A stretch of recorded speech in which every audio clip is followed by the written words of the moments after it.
Hey, everybody. Welcome back to the Brie Myself and God channel, where I'm bringing you all things Brie and all things God. And today I am super excited to be recording a video for y'all. It's a review of the new show, The Chosen. First and foremost, before we get started, if you're not already subscribed, go ahead and click that button, turn on your notifications, like, and get ready to comment and share. I'd love to hear your feedback on this. But y'all, The Chosen, this new show is really, it's turning me into a whole different person, because anybody who knows me knows that I'm super busy all the time, trying to keep up with YouTube, trying to keep up with my business, trying to keep up with work. I don't watch a lot of TV. I often just don't feel like I have time. But when I tell y'all that I have been binging this show, I mean, binging for me means like I watched the full 8 episodes that are like an hour each over the course of like the last, I don't know, week and a half, maybe 2 weeks.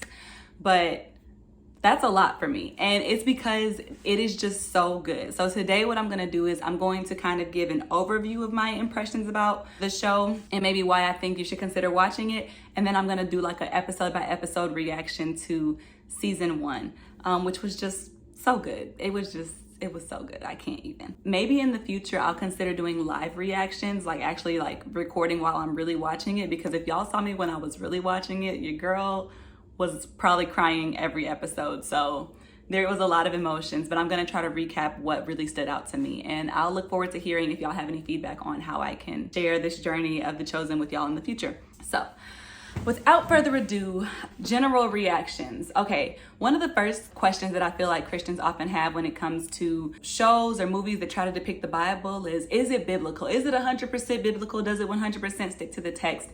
And I would say probably not, because what it does is it fills in things that are not necessarily in the text. So like, I feel like a lot of what I see is very true to the text and very true to the narratives that I've seen in the Bible. But then there's things that the Bible doesn't capture, because the Bible doesn't necessarily capture the look on somebody's face when they get healed, right? The Bible doesn't necessarily capture all of Jesus's one-on-one conversations with people in his entire 3 years of his public ministry. And so I think that the directors of the show take some creative licenses to kind of fill in gaps that you just wouldn't get if you only depicted what was in the text. You actually can't even make a show out of what's only in the text, because there's just too much missing, and you'd have to like leave all of that out. So is it completely 100% biblical? I think it's pretty true to text. I think there's some creative license, but I think that that's not necessarily a bad thing. And honestly, the way that they add details, the way that they add color, the way that they add backstory, it really makes the Bible come alive. Now when I read the Bible and I see a story that is depicted in The Chosen, it's like, now that I've watched it, I have like such a more realistic picture, because I feel like watching this show has made me realize like, wow, I was really reading the Bible in 1-dimensional, 2-dimension. Like,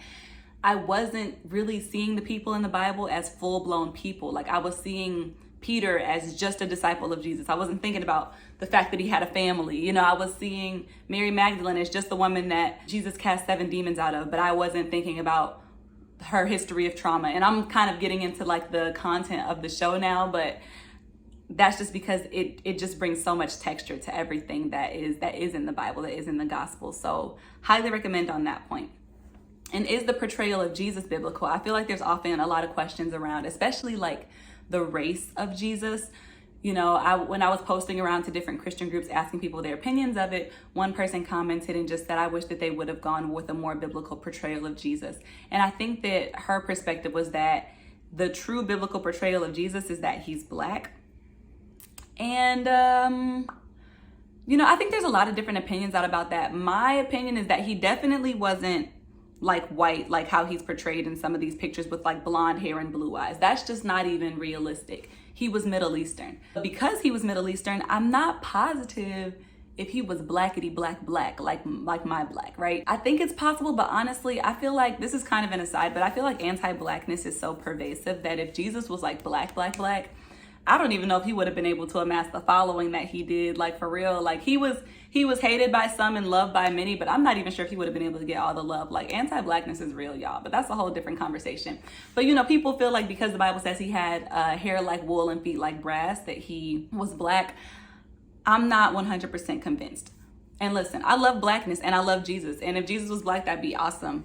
But the thing that's lovely about Jesus is so far beyond his race. I definitely know that it's problematic to whitewash him completely, but his love and the way that he connects with people is something that is beyond race, because Jesus is God, right? And God created all people. And God, I'm not saying that God is colorblind or anything like that, but it's just like the love of Jesus pierces the heart of like every type of person. And I feel like that's really portrayed in this show in a really beautiful way. Another thing that the show does is it adds a lot of cultural and political societal context. So for example, the Jews were living under Roman occupation. I've heard this context explained before, but it's one thing to like be like, okay, the Jews are living under Roman occupation. And it's another thing to actually see how Roman guards are posted up all through their village. And it's like, dang, they were really living under Roman occupation. Like they were a whole people group unto themselves, but they were subject to a whole nation. And that puts into context when they talk about how Jewish people wanted a Messiah that was going to give them political deliverance. It kind of helps you understand why they wanted that, because they were literally living in an oppressive society and they wanted a Messiah that was going to come and deliver them from that. And then even just like the idea of like tax collectors, right? One of the disciples of Jesus, Matthew, was a tax collector before, he was called to become a disciple of Jesus.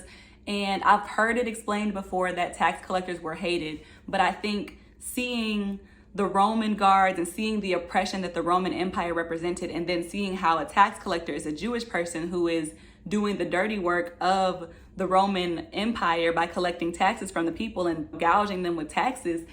Now I'm like, oh, so if you're a tax collector, you're basically like an Uncle Tom. And it's like, I could have gotten that understanding probably by just, understanding the context, but I think seeing it visually really did a lot for me. And so it adds that social political context. The other thing it does is it just brings the people alive. It just shows people's backstory more, things that we may not really know just from reading the Bible. Like, what were people's lives like before they met Jesus? What were they carrying? What were they wrestling with? What were they thinking through before they had that encounter with Jesus?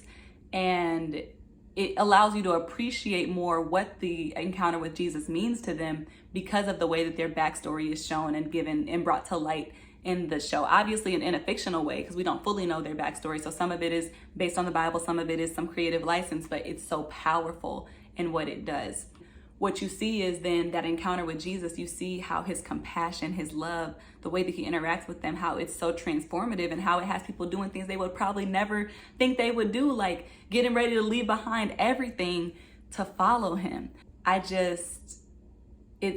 literally have cried probably like every episode. You should definitely watch The Chosen if you're considering it. It's so touching. It's so moving. It's such a beautiful depiction of Jesus that brings things to life that were in the Bible, and like you can watch it knowing that these things really happened. They maybe didn't happen the exact way that it's portrayed, but the essence of it, of Jesus walking around loving and healing and seeing people, that happened, and we get to see a beautiful depiction of it through this show.